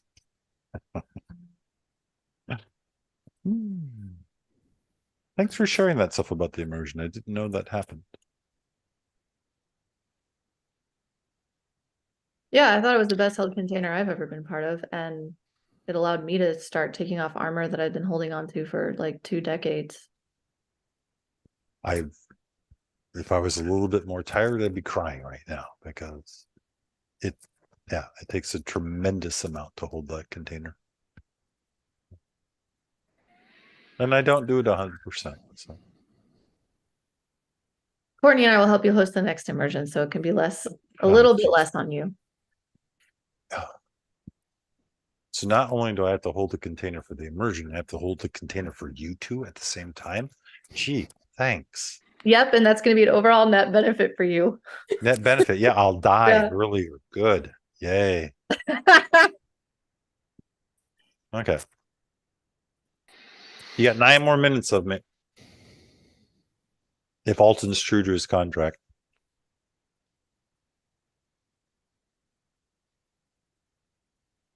Alton, do you feel clear about what we're bringing to Skyway next week? I feel clear enough to be a yes to endorse having it at Skyway, given what you've written to me, my relatedness with you and Allie, and what I saw that you wrote in the group thread in here. I was already bought in, and I already started canceling things next week.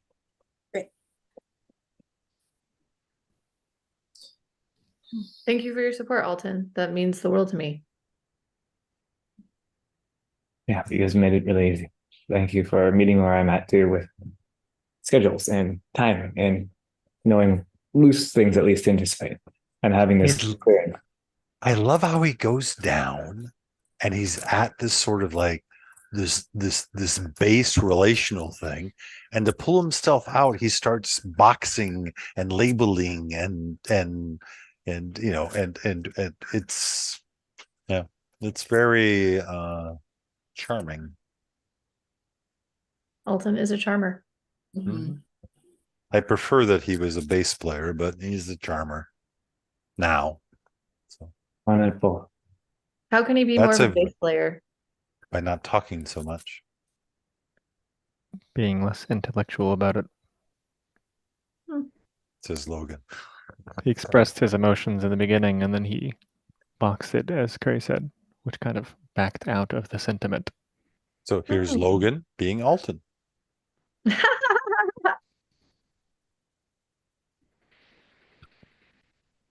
I'm touched that we've learned how to love each other more.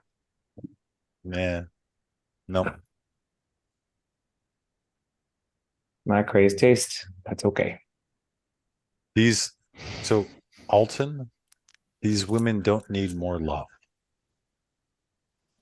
Okay. What do These we three need? here, I don't know. I take some more love. it's not that you'll refuse it. I don't think you need it. What you need, may I, Alton? And continuously up for your hot takes. What they need is more of your authenticity as a human being / masculine. That's what the they authenticity. need. The stuff you're not saying, the stuff you're not allowing yourself to feel, the things that you're not telling them because you think it's un-PC. They need to be able to, and again, this is just un-PC. They need to be able to trust you, Alton. They need to know that you will be able to say the things that are really happening for you and that you're not hiding. The more that you hide, the less trust they have. You might be very predictable, but they're not going to let you into the depths if you can't if you can't be present with them. If you This sounds can't, more like what Alton needs to do than what they need. they need for him to be more authentic in a relationshiping from his humanness / masculine. They don't need to do anything. They don't need more gold, more silver, more fire, more anything. They just because they self-identify as feminines, and feminines are half of a coin. And if they want to get bigger into their feminine, I'm not saying them as humans, I'm saying as feminines, there's the other half of the coin. I have it that some of these things came up on the call last week, and that Alton and I actually have been practicing all of this almost daily since it happened. We've had spicy conversations almost every day since last Wednesday. And Alton, I just want to appreciate that. I do feel like you've shown up. You have already been showing up in the ways Craig just expressed him wanting you to show up more. I have it that we're already practicing that. And I felt more of a spine from you when we practiced presence with Oxyos yesterday morning than I ever have. And I was a little bit shocked by it. It was almost hard for me to meet you, which is the first time I've ever felt that. Like, it was hard for me to meet your presence because it was so something. Anxious. Perhaps. That's super exciting to hear. I feel sad to say I've kind of given up on Alton a little bit. In a way that Don't say a little bit. Own it. I've given up on Alton. It's also not- okay.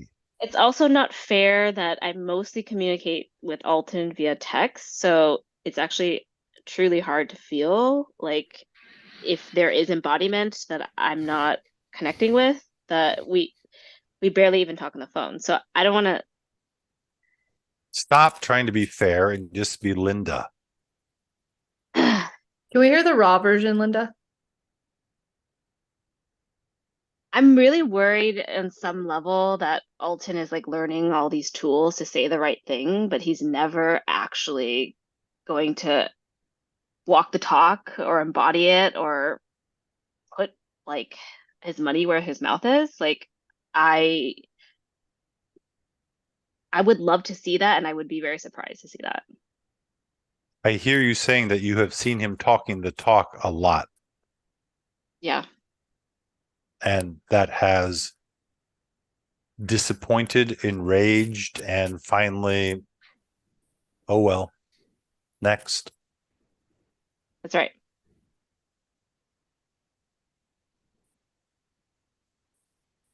I used to be a little bit upset, and now I just don't care anymore. Like, I've Yeah. given up.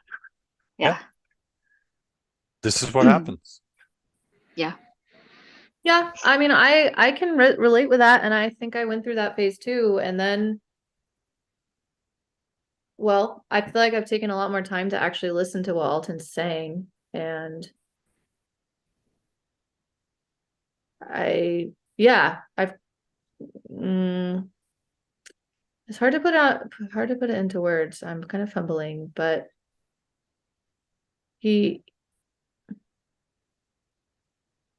available. My experience of him is that he's available to show up and keep trying, and I really respect that. I'll say that. I don't think that's enough. Yep. What's enough, Linda?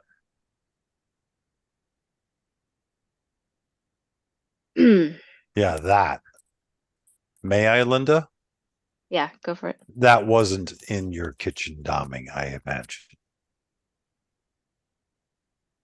What? I'm not following what you're saying. The thing that is not enough, the thing that's not enough, I think the kitchen doming was an amazing experience for a lot of people. And I think that you're like, there's no essential chi here. It's a great exercise. It's a great dance.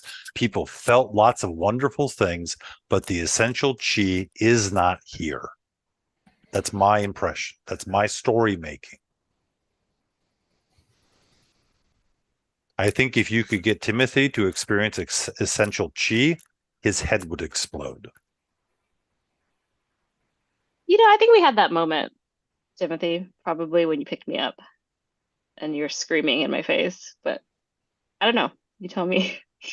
No, Linda, stop that. He doesn't need you supposing and speaking in maybes. He needs you to stand up so that he has something to stand up to. I don't want to do that. Then fine, don't. Continue to have more Timothy show up in your life. Tim's fucking amazing. I would love that. I don't doubt that he's amazing, but would you want him fathering your children? Maybe, yeah, actually. Would you want, when the children are, when something needs to happen, when they're being threatened, is Timothy going to do what's necessary? I think you don't realize that. I'm asking for your opinion. I think he would, yes. Okay. Timothy, what do you think? Yeah, I think Linda's right. All right. I'm guessing you're extrapolating from my I don't want to kill the killers. And No, I'm extrapolating from your haircut, from your beard, for your softness, for your unlined face, for your comfortableness, for the fact that one of your best moments was in a fucking kitchen dom. exercise. And the way that you describe the kitchen dom, I'm just like, whoa, what? I don't want him, but when the bad guys come over the hill, I don't want to count on him there. He's going to say, would you guys like to have a kitchen doming experience? I'm like, no, put a bullet in their head. If I admit that if someone was coming with a gun for my family and I was choosing between them dying or my family dying, I would definitely kill the attackers. Yeah. So all of you feminines, I just don't have can the you illusion feel that- him? I just don't believe that is going to stop killing. I don't think that's how you stop killing. I think that's how you protect your family. I'm not interested in stopping killing. Okay, well that's my game. Yeah, that's another strike.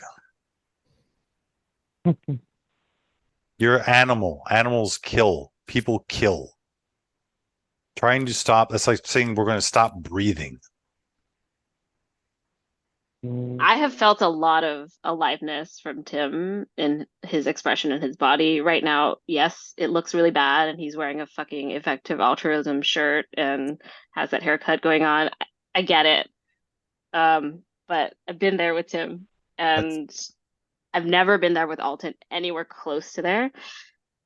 So Linda, if you could make a direct request of Alton to show up in some way that you could feel him, would you make that now to him? I'm just too far gone from that with Alton. It's like, Could you do a thought experiment in this moment that doesn't have to mean you care or that you actually want it to happen?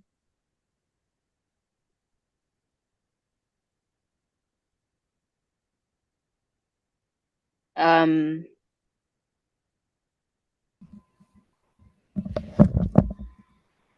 Take a pen and stick it in your thigh, Alton. How's that, Linda? I'd be into that. Could you say it? Alton, take a pen and stick it in your thigh. I heard you say, Alton, you fucking pussy. Take a goddamn pencil and shove it in your fucking thigh. That's why I heard you say, Linda. It's a little bit more like, Alton, I think you're full of shit a lot of the time. Okay. Now, can you translate that into something like every time I touch you, I grab nothing but ghost? Yeah. Because I think that he's full of shit is a little bit too concrete for Alton.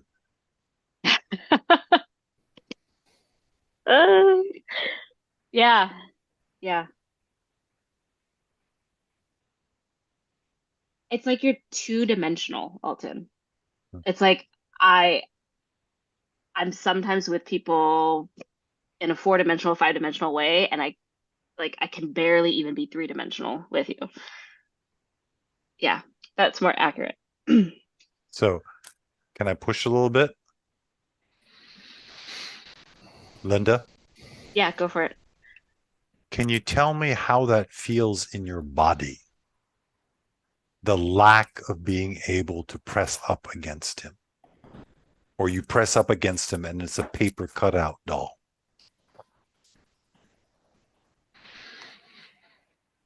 I have no desire to push against him. Like there's nothing in my body that's like, I know, but in your mind, embrace him and feel what your body does. What happens when you embrace Alton as you know him now? What does your body do?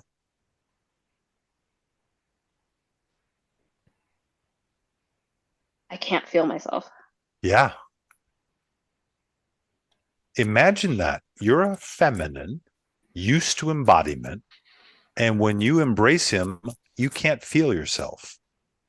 That's pretty fucking significant.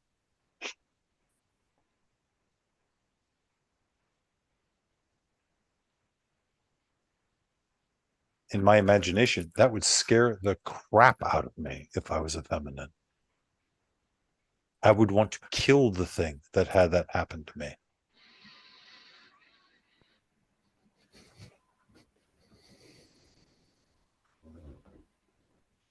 I wanted that for a long time, and then it became like, I'm not, why would I embrace that? Yep. Or why would I get close to that? Exactly. And that's great feedback for Alton. And it's like, that's not Alton's being. That's the way he's being.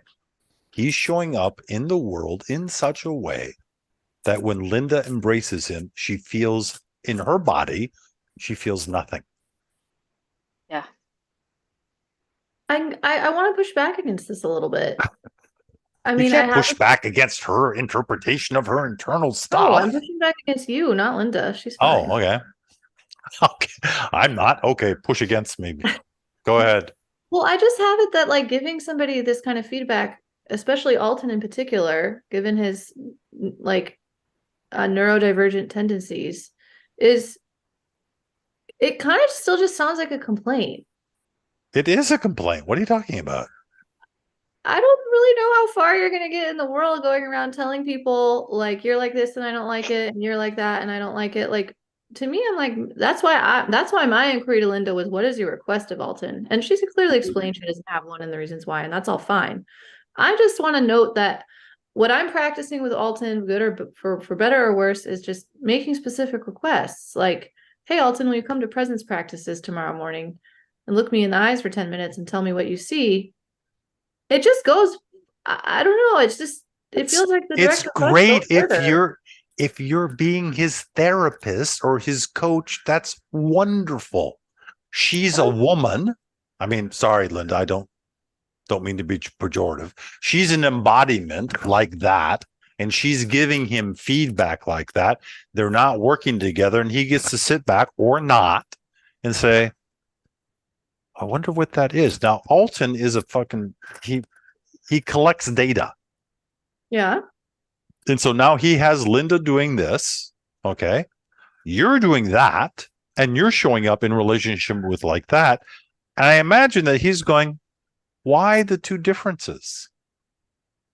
Why am I not being able to show up for Linda in a way to where she feels herself? Because if I did what Linda's doing, there's no man in the world I'd relate with, Cray.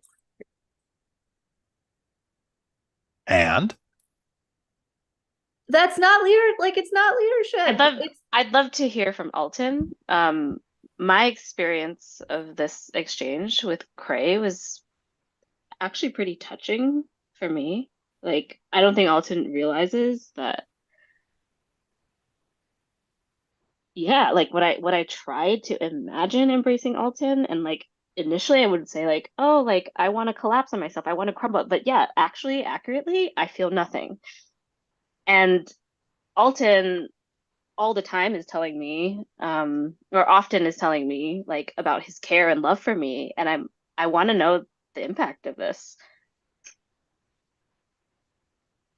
go base, Alton. Go base. Respond to her from a I can base. hear you.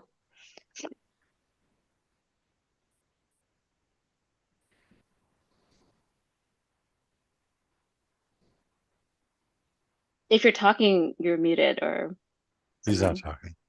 Oh, He's trying to find his base. okay.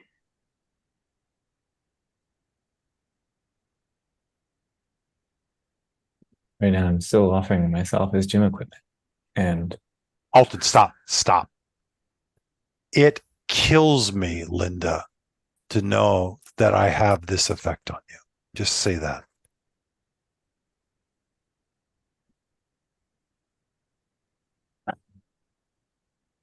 it kills me, Linda, to know that I have this effect on you. Stop. Feel that.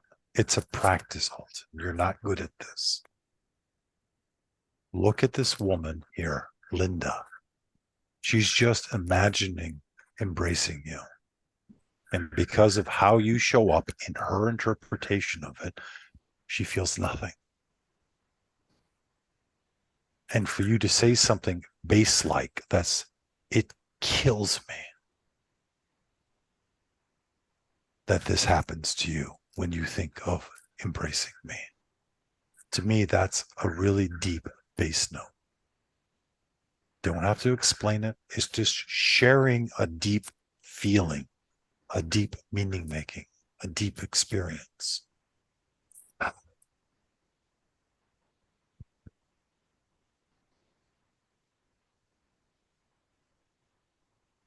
It's a way of showing up differently.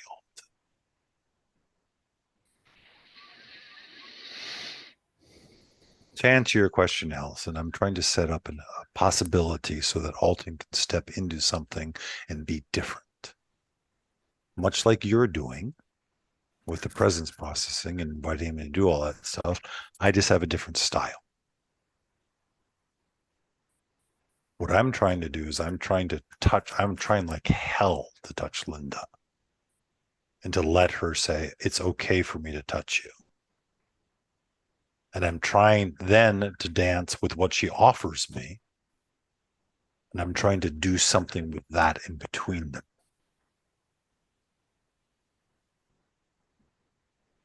So it's not just about Alton. It's about Linda / Alton / Allison.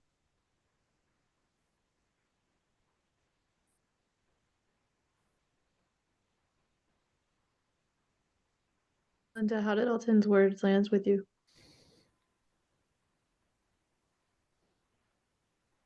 I'm not sure if he feels it. Stop. The question is, how do his thing, not what you think about it, but just hearing the words, your brain doesn't know any different. Your brain doesn't know if he means it or not. You just hear him say the words in that tone. What happens to you? Not the thinking about it. It kills me. Blah, da, da, da, da.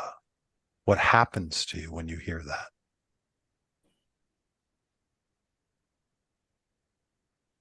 Yeah, that right there.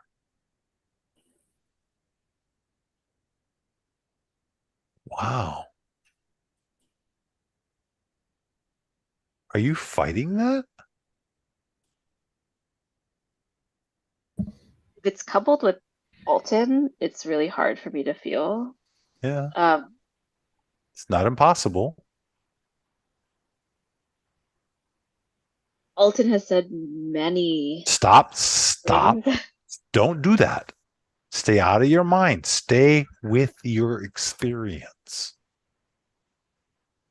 When you see, you're fighting this like mad. In my meaning making, it's because something is happening that your personality doesn't want to admit to. That's just me. Okay. That's my projection. All you're trying to do, your experiment is to hear Alton say that, and you're just looking inside. You're not analyzing it. You're not comparing it. You're just saying, you're just hearing a violin play. Alton, say it again. No. It kills me. And that's your experience of me.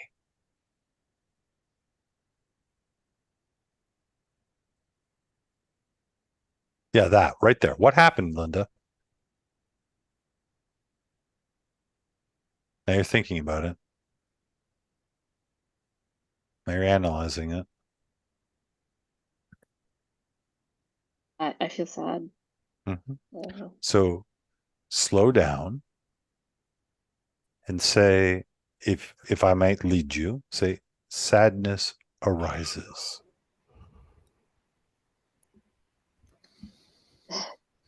Sadness arises. Yeah.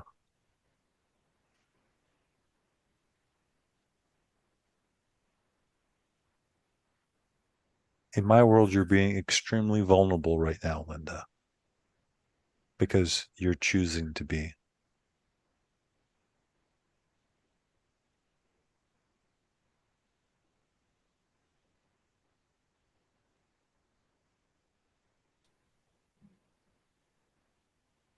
As much as we try to tell ourselves that they don't they're not connected to us anymore. They're connected with us till we die. Till we cease being who we are. They are connected to us forever, Linda. Yeah, that.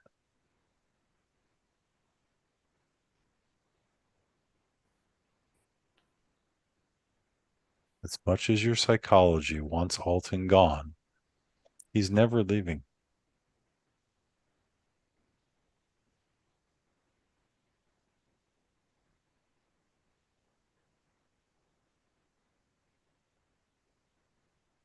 If he once could have said that, way back when, just once, things might have been very different. But he couldn't. He didn't know how.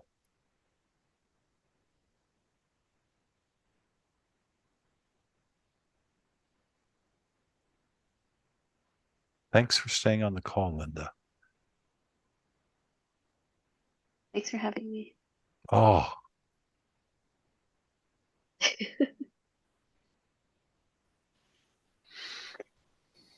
Linda, Yeah. as if there's a reason not to have you.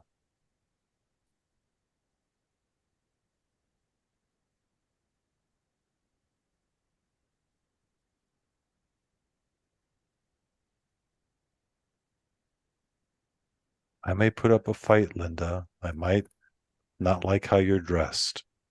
I may not like your hair color, but you're always welcome at my table.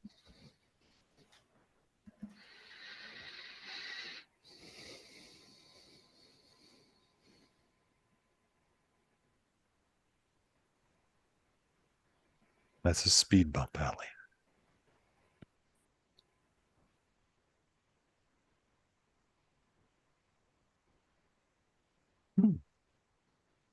You okay, Linda?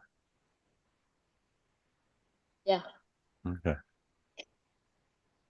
Well, I'm supposed to be on the road in 12 hours. Can I go? No, great. Some point, Greg, I'd love to chat with you about like Believe me, Timothy, you don't want to talk to me. Have fun doing what you're doing, okay? You look like you're having a really good time. When it stops being fun, then come find me if I'm still alive. Okay? But don't come looking for me when you're having as much fun as you're having. I'm serious. I'm totally serious. Well, I know you're serious, but you're also talking to protect me, right? And I'm offering something to you, which you're also welcome to reject. What are you offering me? A way, hopefully a way to see through a blind spot, if we're lucky. Oh, God, the arrogance of youth. Ugh. Fine, I'm going to be on vacation until the 29th. Then I'm going to be in Florida for 30 days. After the 29th, friend me on Facebook. Okay? I will give you an hour of my time and listen to the arrogant youth tell me what my problems are. Thank you. I expect to learn from it. Otherwise, I wouldn't be interested. No, you like torturing poor old men. Okay, fine. Good. Okay, fine, he says. Good night. Okay. All right. I too Good to need be to with you all. I have to go as well. Bye. thank you, Alton, for hosting. See you guys. It was a good call. Yeah, thank you. Pleasure. Hey, Alton. Yeah. I'll stop the live stream and I'll keep it on the live log on here. Tim, it's been